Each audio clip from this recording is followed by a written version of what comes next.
क्या आप जानते हैं कि जब आपको शदीद भूख लगती है तो आपकी बॉडी एक खौफनाक काम करती है। आपका जिस्म खुद अपने आप को खाना शुरू कर देता है। सुनने में ये डरावना लगता है ना? लेकिन इसी खौफनाक अमल को दरियाफ्त करने पर 2016 में जापानी साइंसदान को नोबेल प्राइज मिला। इस प्रोसेस को ऑटोफेजी कहते हैं। ऑटो का मतलब खुद और फेजी का मतलब खाना। जब हम भूखे रहते हैं तो हमारे हेल्दी सेल्स जिस्म के अंदर मौजूद कैंसर ज़दा और बीमार सेल्स को खाकर सफाई कर देते हैं। ये बिल्कुल वैसा ही है जैसे आप अपनी गाड़ी की सर्विस करवाते हैं ताकि वो नई जैसी हो जाए। सोचिए, जापान ने ये बात 2016 में बताई, मगर 1400 साल पहले इस्लाम ने भूख को इबादत बना दिया था। मेरे और आपके नबी सल्लल्लाहु अलैहि वसल्लम ने फरमाया था, सोमू तसहू, यानी रोज़ा रखो, सेहत याब हो जाओगे। कुरान की सूरह अल-बकरा में अल्लाह ने रोज़े का जिक्र करते हुए एक अजीब बात कही। अल्लाह ने फरमाया, और तुम्हारा रोज़ा रखना तुम्हारे ही हक में बेहतर है अगर तुम इल्म रखते हो।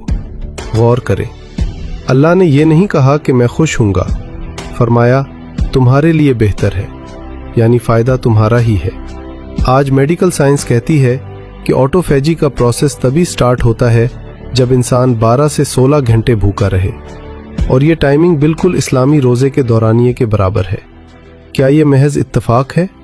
ये सिर्फ सवाब का मामला नहीं, बल्कि कैंसर और बीमारियों से बचने का एक आसमानी डिटॉक्स प्रोग्राम है।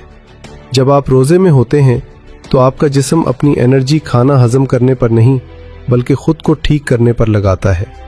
टूटे हुए सेल्स जुड़ते हैं, पुराना कचरा बाहर निकलता है और इंसान अंदर से नया हो जाता है। इसीलिए साइंस कहती है कि जो लोग फास्टिंग करते हैं वो लंबी उम्र पाते हैं और देर से बूढ़े होते हैं। जिस हुक्म को हम बोझ समझते थे वो दरअसल अल्लाह की रहमत थी हमारी हेल्थ के लिए। दुनिया दवाइयों में सेहत ढूंढ रही है, जबकि अल्लाह ने सेहत परहेज और फाके में है, बल्कि जिस्म की हिफाजत का भी मुकम्मल निज़ाम है। रोज़ा हमें सिर्फ सेहत नहीं देता, बल्कि हमें गरीब की भूख का एहसास भी दिलाता है। साइंस ये भी कहती है कि रोज़े से आपका दिमाग ज़्यादा तेज़ काम करता है और फोकस बढ़ता है।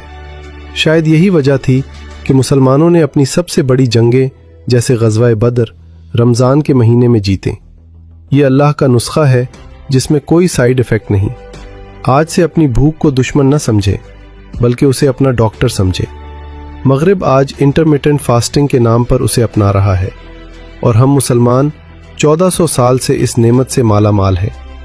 इस बेहतरीन निज़ाम पर अपने रब का शुक्र अदा करें और कहें सुभान अल्लाह। अगर इस वीडियो ने आपके ईमान को ताज़ा किया है तो इसे सदका जारिया समझकर अपने दोस्तों और फैमिली के साथ शेयर करें।